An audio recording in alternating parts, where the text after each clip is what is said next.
Hello' guys, আজি এটা মই নতুন ৰেচিপি লৈ আপোনালোকৰ আগলৈ আহিলোঁ। চাবচোন ভিডিঅ'টো কেনেকুৱা পায়।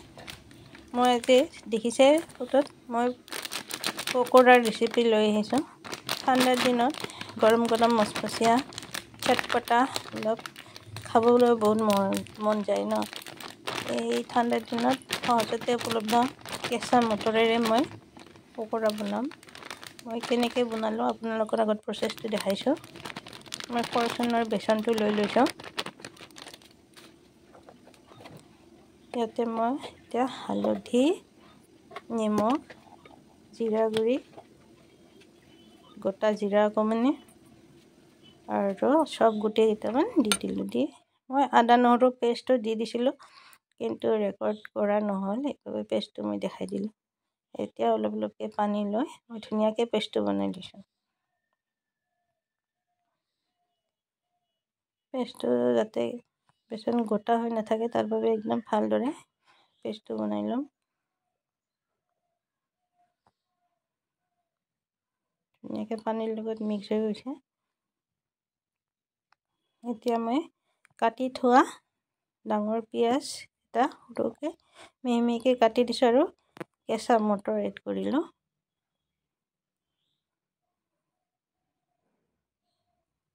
ভালদৰে মিহলাই ল'ব। এনেদৰে অলপ পনীয়া নিচিনা হৈছে, তো মোৰ আৰু অলপ মটৰ আছিল সেইখিনি আৰু অলপ শুকান বেচন মিক্স কৰি ল'ম, যাতে অলপমান গোটা হয়। পনীয়া হ'লে এটা এটা হৈ যাব মটৰবিলাক, সেইকাৰণে অলপ গোটা হ'লে ভাল। আৰু মচমচীয়া সোৱাদৰ বাবে মই অলপ বেকিং চ'ডা দি দিম। বেকিং চ'ডা দিলে খাবলৈ বৰ ভাল লাগে, মচমচীয়া হয়।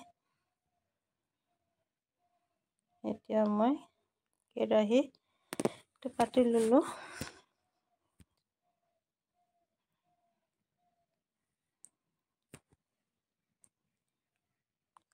তেলটো গৰম হৈ আহিছে, ৰিফাইন অইল দিছোঁ মই। এতিয়া এটা এটাকৈ বেচনৰ ঘোলটো দি যাম। আপোনালোকেতো বহুত ধৰণৰ পকোৰা খাইছে, আলু, পিঁয়াজ, নৰসিংহৰ পাতৰ, ৰঙালাওৰ বিভিন্ন ধৰণৰ পকোৰা খাইছে।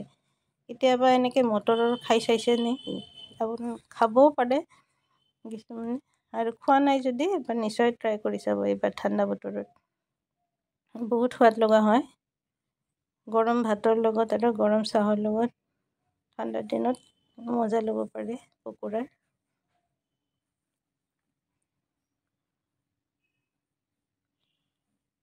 মই প্ৰথম এই যিকেইটা বনালোঁ ইয়াত মই জলকীয়া দিয়া নাছিলোঁ। তাৰপিছত বনাবৰ কাৰণে মই তাত কেঁচা জলকীয়া কুটি দিছোঁ।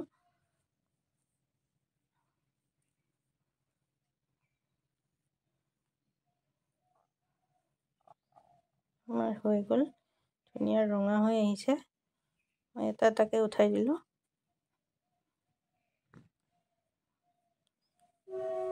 মই জুইটো কমাই দিছোঁ, একদম কমাই আৰু এটা এটাকৈ পকোৰাবিলাক দি গৈছোঁ। ইয়াতে মই এতিয়া জলকীয়া এড কৰিছোঁ, দেখুওৱা নহ'ল আপোনালোকক।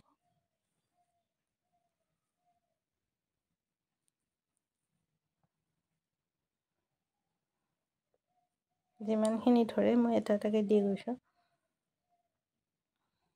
এতিয়া জুইটো বঢ়াই দিছোঁ।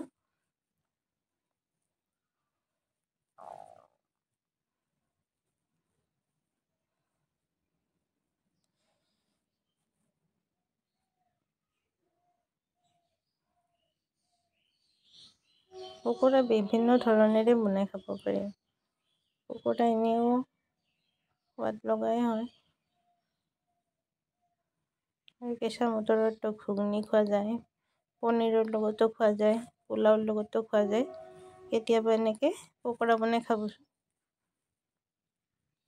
এইখিনিও মোৰ ৰেডি হৈ গ'ল। এইখিনি মই এতিয়া উঠাম। একদম মচমচীয়া মটৰৰ পকোৰা আমাৰ ৰেডি হৈ গ'ল খাবলৈ।